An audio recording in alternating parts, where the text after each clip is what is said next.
Hello, I'm Kads and welcome to today's video. There's a massive smile on my face. You've seen the title, you've seen the thumbnail, you know what's going down. We are pulling for the guaranteed event for Wight King Narses, which is an absolute shocker to me. I did not think they were going to do him as a guaranteed champion at all. I think he's one of probably the best, second or third best HP based nuker in the entire game, and he pairs well obviously with the previous fragment summon, and I did not think he was going to be offered in this way. A progressive chance, sure, I figured that, maybe a 10x here and there or whatever. I did not expect a guaranteed event. But for all those people wondering, or all those people who say, why on earth do you have this many shards, why do you have that many shards, this is why we save our shards, because it is going to cost us a whopping 110 voids, but because of my hoarder nature, we have all of that and then some. So we can pull all the way to get him and still have some left in the bank for anything else that Plarium might throw our way. While we're here, we might as well just take a look at the overall shard count on the account. 558 on the Ancients, 287 on the Voids, which we will be most certainly dipping into today, 33 on the Primals, and then 48 on the Sacreds. There is also a progressive chance going on for at the same time. I think the theme is extra turn champions, but I'm not that interested in Kutraxa and or Supreme Elhain. I do have Supreme Elhain. I think she's still in my portal technically, but I do have her. I did the fusion in Kutraxa. I'm not really that excited about her, so I'm honestly just not going to pick anyone here. I don't really want increased chances of anything, not even the epics. I have both of them, so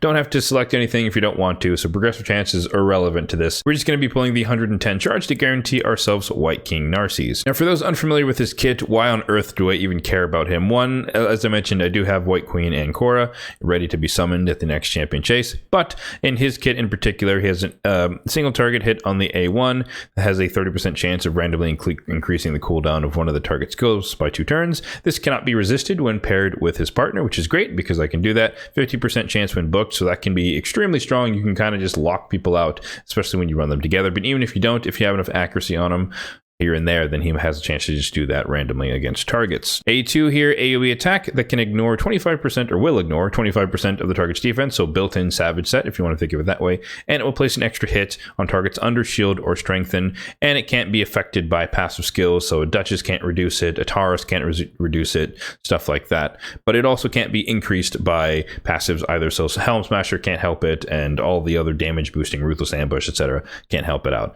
But yeah, 3-turn cooldown on this ability. It is worth also jumping to the passive here to note that this champion skills will ignore shield and strengthen, so you don't have to worry about his A2 breaking a shield and thus not being able to get the second hit. He ignores the shield, therefore it's guaranteed if they're under a shield bolster, for example, or a strengthen buff from Lydia, Mithrala, or let's say a Marichka, for example, then you're going to get the extra hit. On the A3, it's a single target ability that can hit one enemy 2 times, and it increases with the amount of buffs on the target, and it increases with the amount of buffs on this champion. And then if the target is under 3 or more buffs, then it will block revive on them, and it will also grant an extra turn if he kills an enemy with Wight Queen on the same team. So from what I've seen, he has pretty decent multipliers, particularly because this has a conditional extra hit, which is usually the metric or the mechanism for which HP-based nukers, which historically do have lesser damage output overall, but ones with an extra hit, like a Magnar, for example, tend to hit a lot harder than your average HP-based nuker. The rest of the passive here is that he will receive 50% less damage when attacked by enemies, including bosses and their minions, outside of their active turn. So meaning counterattacks, ally attacks, anything like that, he'll just retake half the damage. And then if his partner is on the same team, he will receive no damage, which is notably strong against like a Taurus, for example. If you hit Marichka, he counterattacks with his A2 or whatever, the 2-turn stun, and then this is essentially going to negate that damage if you run the 2 together, so he will not take any damage, but he will still be stunned, of course. However, if you're more familiar with Wight Queen and Korra's abilities, she will probably eat the stun for him, and then he will cleanse it off of her at the start of her turn, just to their couples pairing synergy passives going on there. So very, very, very strong combination, and definitely a viable counter to the Taurus and Marichka meta. The aura here is pretty decent protection as well, 33% HP in all battles. So yeah, his kit is pretty insane, and I will have the couple. As I mentioned, I did complete the Wight Queen and Korra fusion, but that is not all. There's also the dedicated summon rush going on right now. So regardless of whether or not he was being featured here,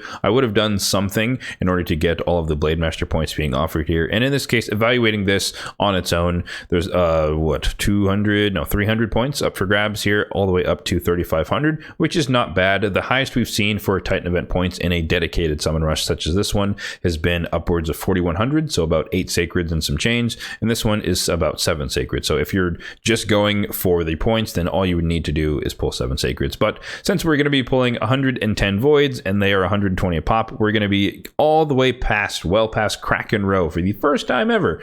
In my experience, in my 3+ years playing the game, I've never actually made it to Kraken Row, but I think it's like 13,000 points, so we're going to blow past. So we're going to get everything today for the first time, and probably the only time. We'll see what time will tell in the future, but this is a very, very rare occasion for me to be able to do something like this, so I am looking forward to it. Now, as usual, I do always like to show you guys my mercy tracker so you can see where I'm at, and of course we're going to be focusing on this row right here. We are fresh off of a Void Legendary, so this could be potentially a very good amount of shards, assuming we don't get another Legendary along the way. This could be really good towards our next mercy pull for another Void Legendary, or we could just get lucky and get something along the way. 1 in 200 chance, you never know, so we'll see what happens with that. As far as who we're looking for, I am obviously content with just getting the guaranteed Void Legendary champion here in this case.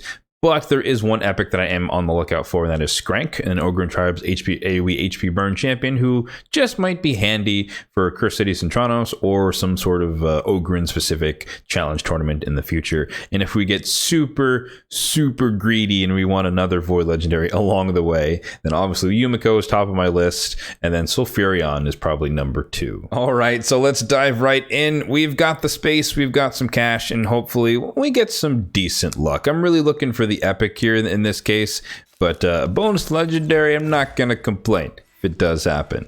So we're gonna expect to see a lot of void rares in this case, just because there's no 2x going on, so be prepared for that.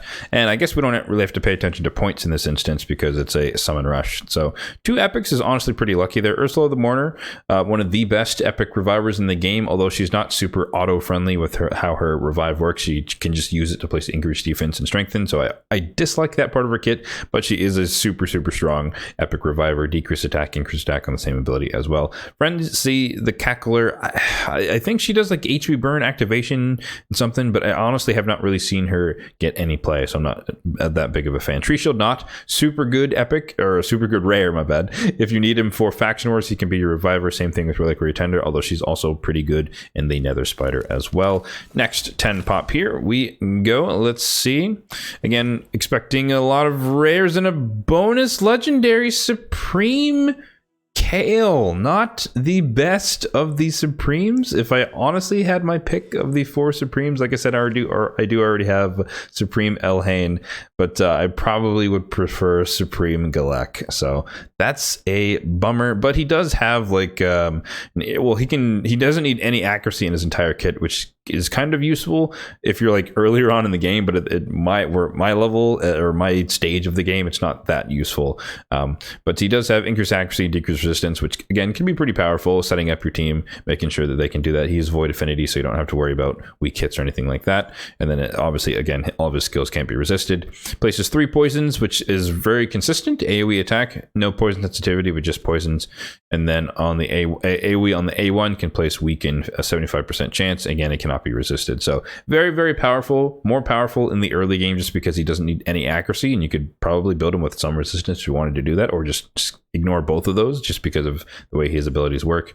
And then he also decreases the target's accuracy, crit rate, and crit damage by 3% for each poison debuff on them. So you can effectively reduce their crit rate to 0 from 15, the base crit rate for most bosses and PvE champions or wave champions or whatever is 15%. So you can reduce it to 0 if you have enough poisons on the targets. So for me, he's probably not going to see much play, but hey, you know what? We got the bonus legendary out of the way early, so we can still build up mercy by finishing the rest of the guaranteed summons. Akemtum, very, very cool champion, Hex champion, also like a poison spreader, poison activate type champion who's really, really cool. He has a really really cool passive. He's very useful in the hard mode spider if you really want to get entered or start working your way through that. So very powerful champion. Highly recommend you guys build him. Skytouch Shaman, one of my favorite OG epics, who is really good as like an immunity cleanser. She can, you know, in arena, for example, she can be very, very fast. And she also heals with her passive, so it's really, really useful when you're using it, but it's really annoying, like in Doom Tower, for example, when she's paired with the Mortimer Cobbs or whatever. But she can be an immunity cleanser. She has block debuffs, full cleanse, but she does have a passive that will place decrease speed, or could place decrease speed and fear on herself. So she can also not take as many turns as you might like. So you kind of have to pair her with someone else who can either keep her alive because she slowly kills herself with the passive, or you have some way to keep her from fearing herself. Towering Titan. Honestly, not much to say about him, so let's keep it going. I think this is the 4th 10 pop, so we're not even close to halfway. Not yet. Bunch O rares. You know what? That is probably fair. Think we deserve this. We've already gotten a legendary and a handful of epics. We have Tolf the Memed, one of the worst void epics in the entire game. I guess he is kind of useful because he can like bring a target to half HP. But after you do that, there's really not much else he does. So kind of unfortunate. I feel like a miss of a champion. I don't really know what they wanted him to do, they being Plarium. Another Tree Shield, not Whisper, Saf's wife, shall we say. One of his favorite champions. She does smack really, really hard just if you enable her kit properly with the with decreased defense and a weaken. So she can be quite powerful, very powerful in like Shogun's Grove, for example, where it's just a single target boss and you really want to do some damage, although he does disable passives, so she doesn't get all the extra turns in her kit. Another a double Tree Shield now, look at that. Lua, she hits okay for an epic, but she's probably not the best one to invest in unless you're really desperate for like a dark elf to do something. I honestly have lost count. I think we're like 80 or so. We'll check after this one because we definitely don't want to go over. Well, I guess we'll know. We'll know because he'll be the 110th guaranteed. Never mind. We can just keep going. Okay, Cold Heart. I think that's the first Cold Heart of the set. Have not really been paying that much attention to the rares, but of course, Cold Heart, one of the best, if not the best rare in the entire game. Enemy max HP, super relevant all the way from early game into the end game. Bellower, honorable mention. AoE on every ability. Really, really good in a stun set. Let's keep it going. Next 10 pop here. Should probably get another epic by this point, just because Epic Mercy starts to come into effect at around 20, or I think exactly at 20 voids without it. So if we get another double 10 pop of rares, that means, oh, no, okay. that was close to Mercy. Skathix. Kind of honestly an underrated champion, but on a 4-turn cooldown, he does have a full cleanse, block debuffs, and a shield. So it's not on a 3-turn cooldown, but it is on a 4-turn, so that can be decent. Again, another immunity cleanser if you want to build him that way. Really, really easy to stack with resistance. A2 can steal buffs, which is kind of fun, more fun than it might seem, and then a decrease speed on the A1. So I like him. Cursed City, very powerful. I used to rely on him heavily for faction wars, but once Pythion entered the fray, he kind of got dropped because Pythion obviously does the block debuffs, full cleanse on a 3-turn cooldown, and then he also brings in the revive. So upgraded from that. So I guess we're back into the rares, and we're definitely seeing a lot of Tree Shield knots. And honestly, honorable mention to Huntress, because getting a lot of her means every single Huntress I get means another chance to make another Broadmaw, which is a future champion chase points, which is really good. Seer, everyone's favorite epic in the game, and the one champion, or one of the champions that I actually do not use on my account. I do have a Seer, but yes, she is forever benched because I don't want to become a Seer abuser like the rest of you. No judgment. But Umbral Enchantress, really good for like early mid-game arena because she does have the 2-turn provoke, which can be very, very powerful. She does lock herself out in order to do that. But again, sometimes that's all you need. 2 turns of provoke, and you can basically win the fight in the arena. Runekeeper Dazdirk, kind of an underrated champion. He has like the same Gore Grab type ability, increased attack, turn meter fill, so he can be like an arena champion 3-turn cooldown. He has a full cleanse here, which is pretty nice, and continuous heals. Not the best for Torments, for example, but still is a full cleanse nonetheless. So if he's like the one champion you happen to pull early and you need him in arena, he can definitely do the job, but just like an Arbiter or a Gore Grab or something like that. Next up, we have Ostrox. I was going to say Oxkosh Bagosh. I can't even think of that name. But Ostrox Bone Glaive, one of the new epics and the only Undead Horde epic, or Undead Horde epic Void Affinity in the entire faction. Of course, there's the guaranteed Wight King Narses. Not a shocker there. But I think he has like AoE block buffs, or effectively Yeah, AoE block buffs, which can be useful for like the Valkyries or whatever in Faction Wars. So just keep that in mind if you're really struggling to deal with those. He has AoE block buffs as long as there's enemies alive and whatnot. So that can be really, really strong. And then I think he has a passive that like heals something. Yeah, it heals an ally with the lowest HP. So Faction War support, he can definitely do the job. Gala Long Rage is like the budget version of Rhodos. She hits nowhere near the same level in fairness, but she does ignore a lot of defense on each of her abilities, so she's really, really strong if you pair her with a Savage Set and Helm Smasher, so she can definitely start popping people off, and it can kind of be unexpected because people aren't always ready for it, especially this ability here, ignores 50% by default. So Savage brings it up to 75, Helm Smasher procs, you're ignoring all of their defense potentially. So super strong, single target, but she can kind of keep snowballing and getting a lot of extra turns and just ignoring a bunch of defense. So very, very solid single target champion. And of course, our guaranteed here, Wight King Narses, excellent. And we got a bonus legendary along the way. So in this case, normally this is where I would go check my math or whatever in a champion chase or a summon rush. But in this case, like I explained earlier, we're absolutely going to max it all the way out. So we don't really have to confirm anything. Yeah, there you go. 13,000 points. And for the first time record book here, for at least for my account, we've actually achieved all of Kraken Row, which is 3 legendary tomes, a mythical tome, which is amazing, and an eternal soul stone. So that'll be nice for the next Soul Chase tournament, whenever that is in a couple of weeks. I think we're in week like 3 out of 4, and they usually happen every 4 weeks. I'll save the energy for later, but I mean, that's pretty awesome, honestly. I think I'm pretty happy with that. Lots of red dots here, but yeah, Wight King Narses is definitely the crown jewel of the session, and that it was the obvious intent. But honestly, I'm not mad about getting, well, I'm disappointed because it's Supreme Kale versus any of the other Supremes, specifically Supreme Galek. But honestly, it's another AoE poisoner, which can be useful potentially in the Cursed City. So he might get some usage within those restrictions. And he also doesn't need any accuracy. So that can be very, very potent or very powerful.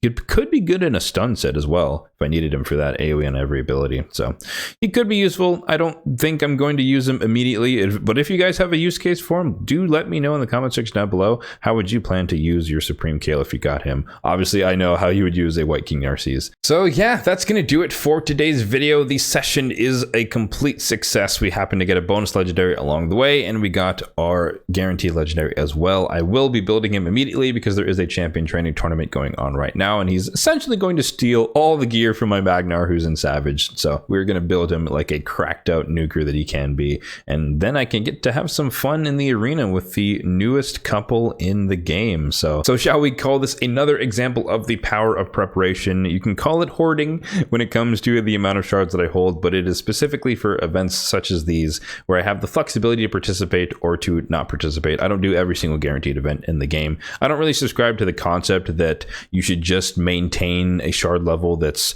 just on par with what a guaranteed is expected to be, because if they run something back to back, then you're kind of screwed because you just pulled them all for the last one. And also, it's just, I like to make sure that my net flow of shards is positive. Obviously, for stuff like this, it goes way negative, of course. But on average, just month to month, week to week, my shard count's usually growing despite pulling for 2Xs and summon rushes and fusion, stuff like that. So I like saving up my shards for instances just like this one where I can actually go for a champion that I really, really do want. And he definitely fits the bill for a champion that I really wanted ever since he was added to the game, a month ago, a couple of weeks ago. He's fairly new. But yeah, shout out to Plarium. Honestly, once again, I did not expect them to hit this champion in a guaranteed event. I expected progressive chance, 10Xs, etc., just to kind of, sell him via shards, but still have the RNG aspect, not it be a guaranteed thing. So very happy that they kind of broke from the mold and did this a little bit differently, and I'm shocked and definitely happy and satisfied. So enough rambling from me, but let me know in the comment section down below if you happen to have enough shards to pull for this. I anticipate that a lot of people did not because this kind of came as a surprise, but nonetheless, if you are one of the lucky few like myself who have just been saving your shards for years and years, let me know if you were able to pull 110 and guarantee yourself Wight King Narses as well. As always, if you did enjoy this video, then be sure to hit that like and subscribe button down below for more videos like this one in the future. Thanks for watching and have a good one.